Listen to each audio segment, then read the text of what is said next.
بسم اللہ الرحمن الرحیم۔ ماں سے محبت کا ایک عجیب واقعہ۔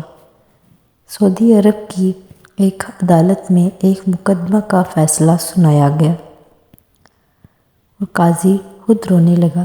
ساتھ میں جتنے لوگ موجود تھے سب کی آنکھیں بھیگ گئیں۔ آئیے دیکھتے ہیں مقدمہ کیا تھا۔ یہ واقعہ ایک شخص کا ہے جو ایک گاؤں میں رہتا تھا۔ اس کی 90 سال کی بوڑھی ماں تھی جو اس کے لیے اس کی کائنات تھی۔ یہ شخص بھی بوڑھا ہو چکا تھا اور غربت میں دن بسر ہو رہے تھے۔ یہ اپنی ماں کی دن رات دیکھ بھال کرتا اور ماں کو بھی اس بیٹے سے بہت زیادہ محبت تھی اور وہ صبح شام اس کے لیے دعائیں کرتے نہ تھکتی۔ یہ شخص اپنی ماں کی خدمت میں سکون اور آخرت کا اچھا گھر دیکھتا تھا۔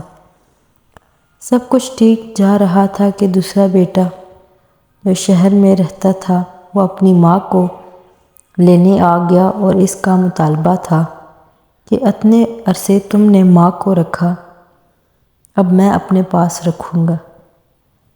اس شخص کے لیے یہ ایسا تھا کہ جیسے کسی نے جان سے بڑھ کر کچھ مانگ لیا ہو۔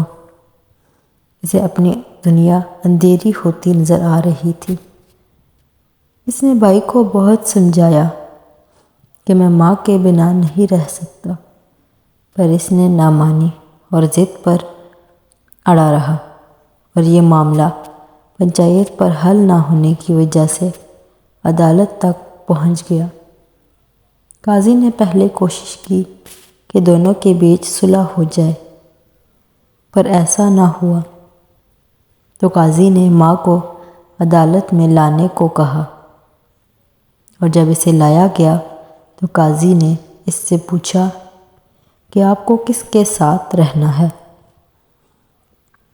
وہ بوڑھی ماں اپنے دامن سے آنکھوں کو خشک کر کے کہنے لگی، میرے لیے یہ فیصلہ کرنا دشوار ہے۔ یہ دونوں بیٹے میری دو آنکھیں ہیں اور کیسے میں ایک بچے کے حق میں دوسرے کے خلاف فیصلہ کر سکتی ہوں۔ میرے لیے دونوں برابر ہیں۔ قاضی نے اس شخص کی مالی حالت، کمزوری اور اس کے بھائی کی حالت اور خوشحالی کے اسباب کو دیکھتے ہوئے چھوٹے بھائی کے حق میں فیصلہ سنا دیا۔ قاضی کے فیصلہ سناتے ہی وہ شخص دردناک چیخوں کے ساتھ رونے لگا اور عدالت اس کی آواز سے گونج اٹھی۔ اس کے بلک بلک کے رونے سے قاضی صاحب اور کمرے میں موجود لوگ بھی آنسوؤں کو روک نہ سکے۔ قاضی صاحب روتے ہوئے کرسی سے اٹھ گئے اور کمرے کے لوگ اس شخص سے گلے لگا کر روئے۔ جب اس شخص نے اپنی ماں کے قدموں کو بوسہ دیتے ہوئے رخصت ہونے کی اجازت چاہی تو چھوٹے بھائی کی بھی چیخیں نکل گئیں۔ یہ واقعہ پڑھ کر غور کریں کہ جن بوڑھی ماؤں کو اولڈ ہاؤس وغیرہ میں چھوڑ دیا جاتا ہے یا انہیں الگ کر دیا جاتا ہے، اگر انہوں نے یہ پڑھ لیا تو ان پر کیا گزرے گی۔ اپنی ماں کو فراموش کر کے بیوی کے ہر جائز ناجائز حکم کی فرمانبرداری کرنے والے اسے پڑھیں اور غور کریں کہ اللہ کی عطا کردہ کتنی بڑی نعمت کو وہ فراموش کر رہے ہیں۔ خوش نصیب ہے وہ شخص جس کی ماں اور باپ زندہ ہیں اور اسے خبر ہے کہ یہ کتنی بڑی نعمت میرے پاس موجود ہے۔